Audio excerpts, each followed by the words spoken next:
right now on 5 on your side at 10. Mostly good travel weather across the bi-state region on Wednesday, but your Weather First team is tracking a pattern change as we head into this long Thanksgiving weekend. Plus, one less bill to pay for now. The Biden administration's latest move to provide student loan relief. But first tonight, 6-figure fine.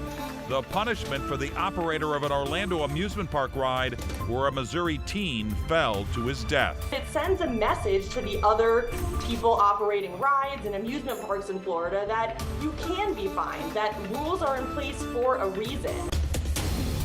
$250,000. That's how much the owner of a Florida amusement park ride will have to pay following the death of a St. Louis teenager, Tyree Sampson.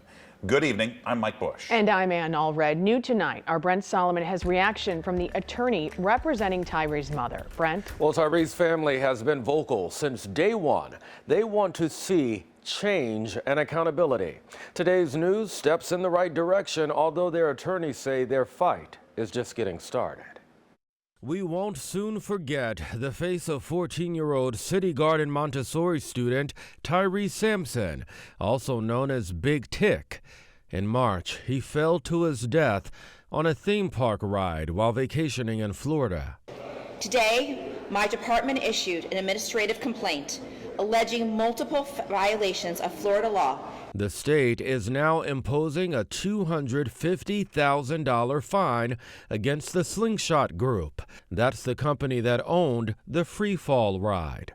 Officials say the harness that was supposed to secure Sampson had been altered. The ride was allowed to commence even though the ride was unsafe and led directly to his fall. We are happy that something is being done. Kim Wald represents Tyree's mother, Nakia Dodd, who lives in St. Louis. Of course, the money of that fine absolutely pales in comparison to the tragedy and the anguish, and it never will be able to fully compensate the family by any means. But she tells me the family is glad to see this case being taken seriously. It does tell companies, it tells entities, if you are going to be operating a ride like this in Florida, there are repercussions. You are going to be held accountable. The family now wants to see new laws to ensure that. Tuesday, a Florida lawmaker saying she plans on making that proposal. When the millions of people who visit Florida come to this state, we want them to know that there is oversight, that there is accountability. In hopes of peace of mind for parents. You can send your kid to an amusement park and not have the fear that something as horrific and awful and just horrifying like this would happen. The proposal will be called the Tyree Sampson Law, requiring routine inspections of theme park rides, more training, and pop-up visits to make sure they're following the rules. Florida, by the way, is also revoking the Slingshot Group from ever being able to operate the Free Fall ride. If you want a repeat of today's 60-degree weather, you are in luck. But rain showers could dampen your Thanksgiving Day travel plans. So let's get straight over to Chief Meteorologist Scott Connell with the Weather First forecast. You know, we've been enjoying a couple of very nice days. Mild weather yesterday, close to 60. Today, above 60 in many areas. And tonight, well, the skies have been clear. Temperatures have been dropping, and many of the outlying areas are already sliding back into the lower 30s. We're in the low 40s in town. But we have clear skies tonight. Tomorrow, gorgeous day. It won't be as bright. Clouds are on the increase, but where will you find the rain? If you're traveling down 44, you'll run into some of it late in the day or into the evening hours down around Springfield and Branson. Heading out towards Kansas City, most of it staying south of Kansas City, but elsewhere, it's going to be fairly dry. Now, that changes as we head into Thanksgiving Day. We'll be tracking a lot of moisture coming in from the south. The heaviest rain expected to be across Arkansas, down into Texas and Louisiana, but we're flirting with some significant rainfall in and around the St. Louis area. So breaking it down for you, as we head into tomorrow, mild once again, still dry tomorrow. Clouds are on the increase. Then we have our Thanksgiving afternoon rain, and then there's a soaker possible on Saturday. See you in a few minutes, and we'll time that out, Ann. Thank you, Scott. Tonight, an agreement is in place on how to split the multi-million-dollar settlement with the NFL over the Rams' move to Los Angeles. It comes nearly a year after the historic settlement was announced. The city gets $280 million. $30 million of that goes towards the Convention and Visitors Commission. St. Louis County's cut, $169 million. The Regional Sports Authority gets $70 million. Tonight, neighbors in the Mark Twain neighborhood in North St. Louis are speaking out. It comes one night after a deadly shooting. They shared their growing concerns with our Robert Townsend. Robert? Mike and Ann, we're talking about the area near Union and West Florissant Avenue. This is a long list of police calls to that neighborhood, calls neighbors are tired of seeing. 6 months ago, Rochelle White moved back into the Mark Twain neighborhood with her kids. It was very quiet. I lived here 10 years ago. The North Side mom now sees a much different picture. It's very unsettling. You know, I have children. I hear gunshots every day. And Monday night, she saw more police officers and more violence in her neighborhood. Police went to Union and West Florissant to investigate a double shooting that left a man dead. It's just sad that we have to raise our kids like this. You know, I don't know their issue. I don't know why they can't just talk to each other, and I don't know why they have to use guns. 27th Ward Alderwoman Pam Boyd wasn't available to talk on camera.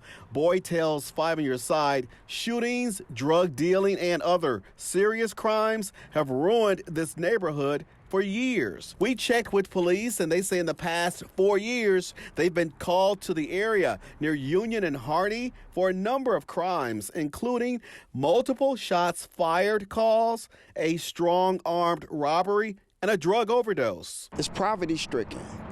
There's nothing to do. And that's why neighbor Enzi Walton says many, including teenagers, have turned to violence. Walton has lived here for 40 years. He says if his neighborhood had more positive programs for teens and job opportunities, the crime might take another turn. If the community had more resources, I think the community will thrive better. I hope and pray that my community just get better.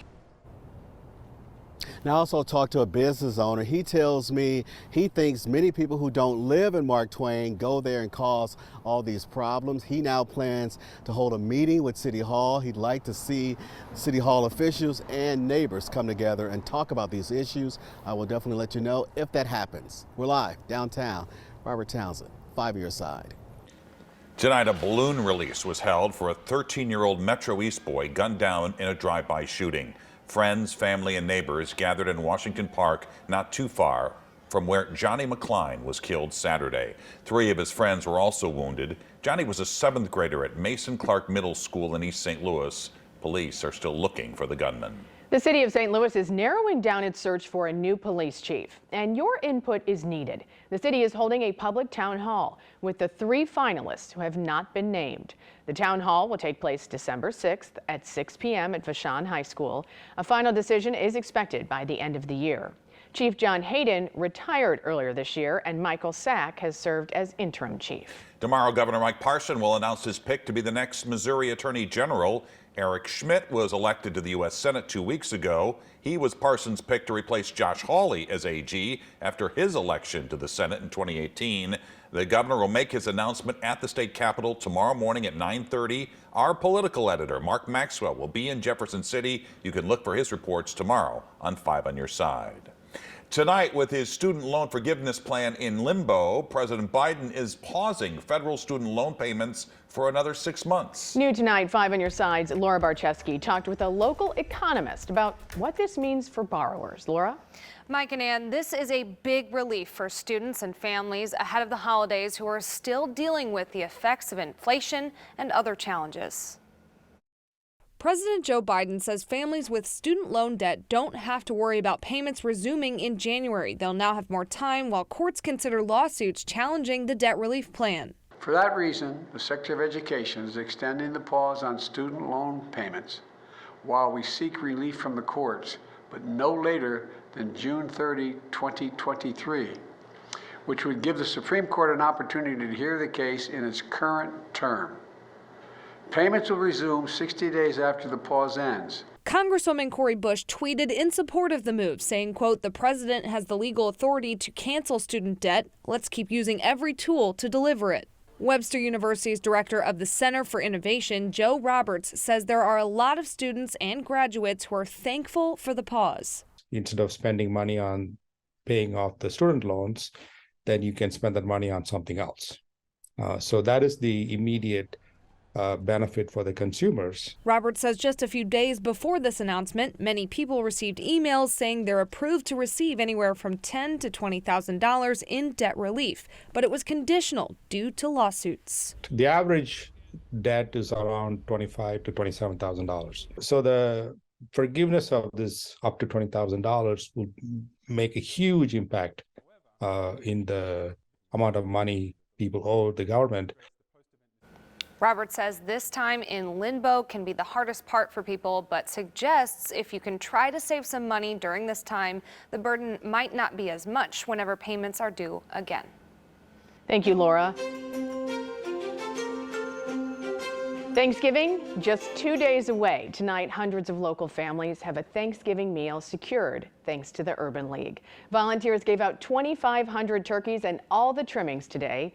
The Urban League also gave out free toiletries and personal protective equipment. Checks stolen, washed, and cashed for thousands more. Tonight, the I-Team is getting answers from the post office and banks on what's being done to stop skyrocketing mail theft. Calling in the substitutions. At first, I sort of thought it was a joke, but it wasn't. A high school soccer coach's team building exercise that's also helping with the school's custodian shortage. Supporting your mom and pop shops on Small Business Saturday? Well, the Weather First forecast will have you reaching for your umbrella this weekend. Tonight, the NTSB is working to figure out what caused a news helicopter to crash just feet from a busy interstate in Charlotte, North Carolina.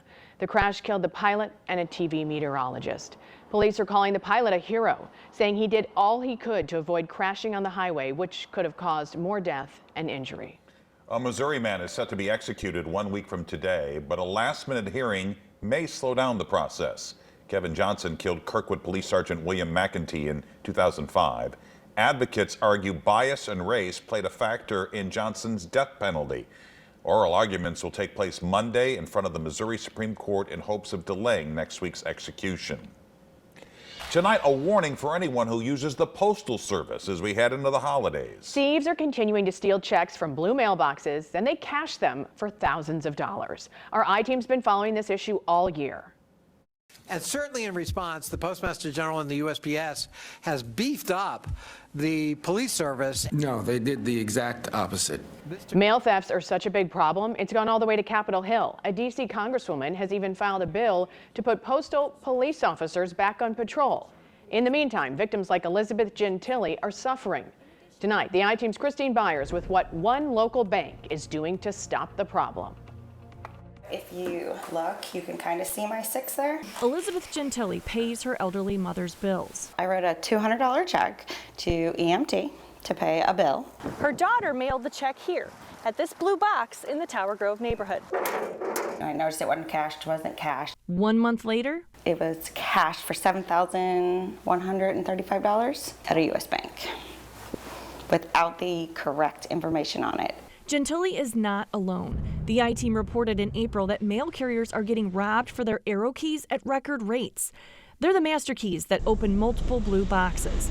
Thieves often sell the checks they find on the dark web. Thieves are getting sneaky in how they steal the mail as well. The postal inspector has known about the arrow key problem for at least 2 years. We asked what's being done about it. The spokesman for the St. Louis region wouldn't go on camera, saying they didn't want to compromise current preventative and investigative efforts. Just take out the blue boxes. She also wants to know how her check got cashed. How does somebody without a driver's license walk into a bank and withdraw $7,000 from somebody else's account? U.S. Bank wanted to know more about Gentili's check, but hasn't responded to our request for comment. If a bank is aware that this is going on, wouldn't your employees be double checking? Other banks, like First National Bank of Waterloo, are stepping up their security. How much is mail theft and check washing affecting your industry?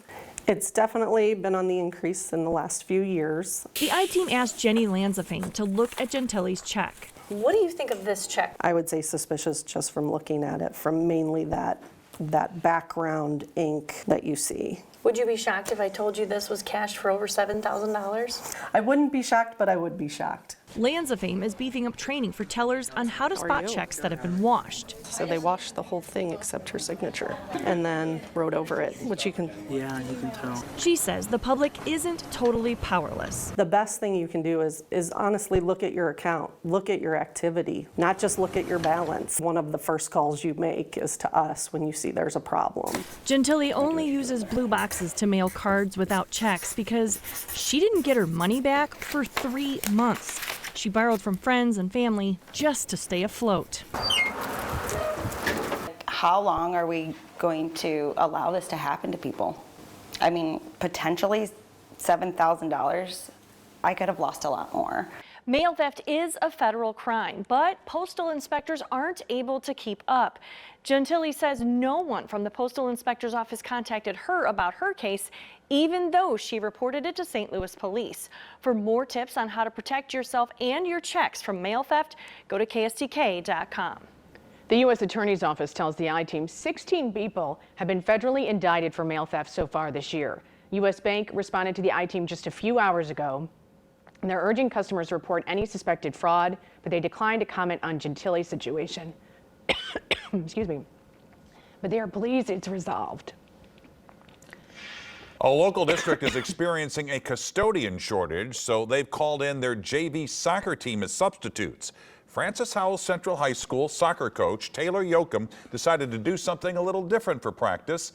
He's asked his 20 players to trade in their cleats and soccer balls for brooms and mops. The student athletes were apprehensive at first.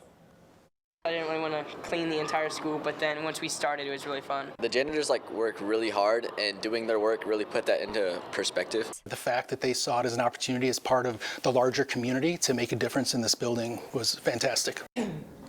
The district is also offering high school students part-time jobs as student custodial subs. Students have to be 17 to be eligible to apply.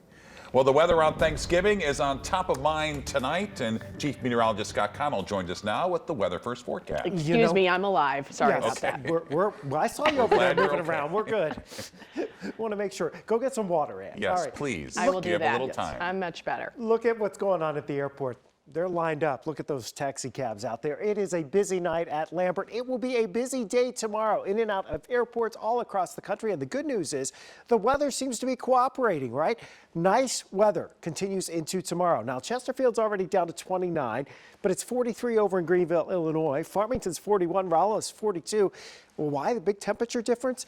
It's all about the breeze, and those spots that do have a breeze at this point are a little bit warmer. Lambert still has a gentle breeze, 41 degrees there. It's a southwest breeze at 3 miles per hour. The air is dry, but not as dry as it was last night, so tomorrow morning won't be as cold in most spots. 62 was our top temperature today. Outlying areas tonight going down probably just below 30 in most spots, and then in town or in the areas where there's a breeze, you're a little bit warmer in the mid to perhaps even some upper 30s. Few showers sliding by along the Gulf Coast, nothing all that big there. We have a system coming into the west that's producing some snow here across the Intermountain region, and there's another system that's off the Pacific coast. As we go into Thursday, because we know tomorrow is all fine, Thursday, here is your travel problem. Going south and east of St. Louis, most likely the areas to see some of that heavier rain. So you will need your umbrellas, especially going down from Cape Girardeau to Memphis. Some heavier rainfall there. Now, as we look at your future cast for tomorrow, again, we're talking about quiet conditions around the St. Louis area. We will pick up a breeze out of the south through the day tomorrow, and that means we're in the lower 60s once again. So hour by hour in St. Louis, yes, we know we have showers on the way, particularly towards midday into the afternoon, around 50 much of the afternoon. If you're doing a turkey trot early in the morning, probably can get that in without a whole lot of rain. Let's jump ahead to Saturday. As we go into this weekend, there is another system that's really going to slide right over top of us, and it looks like we could get some decent rainfall. Some of us may get close to an inch. That's mainly Saturday afternoon into Saturday night. Then that system is moving away very quickly on Sunday. So if you have travel plans Saturday, you're going to deal with rain. On Sunday, we'll see that rain push away from our area. And Sunday afternoon, while the roads will be crowded, the weather will be improving as the sun returns. Next week, temperatures bounce again on Tuesday before dropping off by Thursday. Could have some showers, maybe even some stronger thunderstorms as we head into Tuesday night. We'll be keeping our eyes on that. Tomorrow, still gorgeous, low 60s. Maybe get up your holiday decorations outside tomorrow while it's still warm instead of doing it while it's freezing or wet. That's a good idea. Yeah. All right, thank you, Scott. And got some water. So Yes, please excuse me. I'm so sorry. She's doing all right now. All right, Frank is next with sports. Mike, another day and another honor for Albert. We have a St. Louis 7-footer dominating in college basketball and the story of a touchdown scored that was awfully cool. If you have a tip for the 5 on Your Side I-Team, call us at 314-444-5231 or email 5onyourside@ksdk.com. All calls and correspondence will be kept confidential.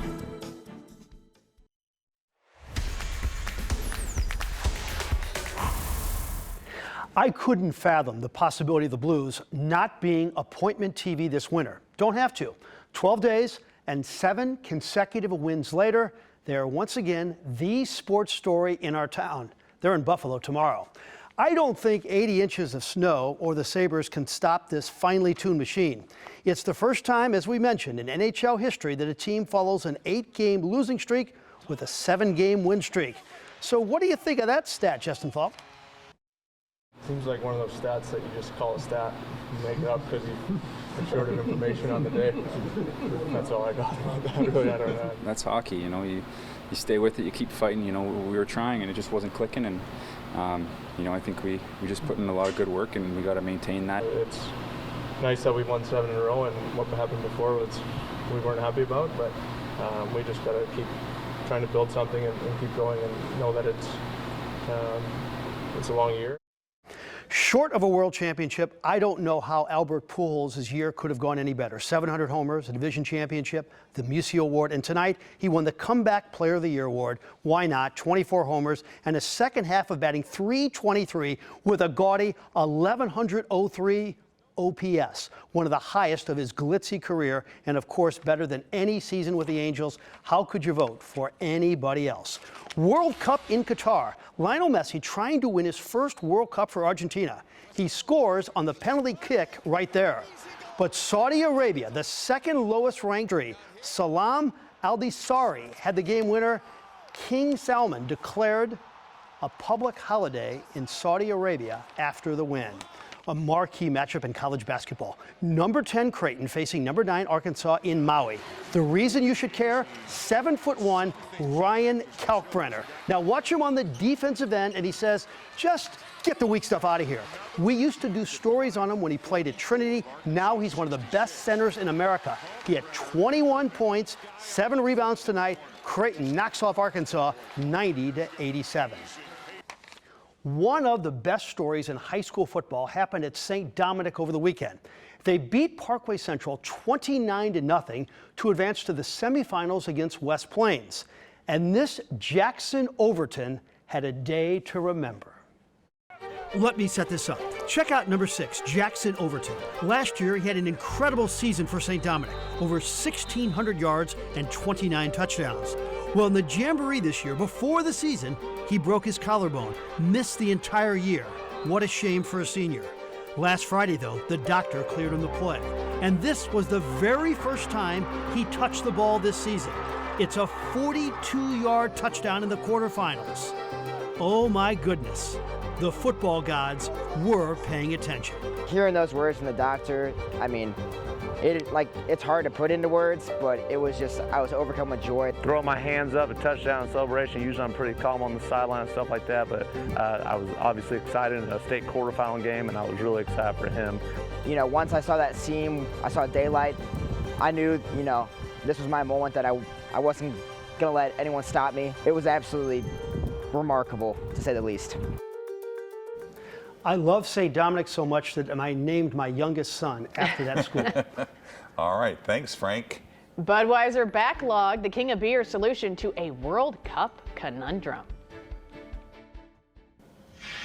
Marching Mizzou is in the Big Apple this week. The group is one of 12 marching bands in this year's Macy's Thanksgiving Day Parade. They'll appear on the Today Show tomorrow morning, and you can watch both of those right here on 5 on Your Side. Budweiser has a whole lot of extra beer to get rid of. Qatar made a last-minute decision to ban alcohol at World Cup stadiums. So the King of Beers has decided to ship all those buds to the winning country for an ultimate celebration. Even more incentive. Indeed. There you have it, 5 on Your Side at 10. The Tonight Show starring Jimmy Fallon is next. Jimmy's guests tonight, Michael Strahan and Cole Swindell. Start your day with Today in St. Louis beginning at 4 a.m. and have a great tomorrow.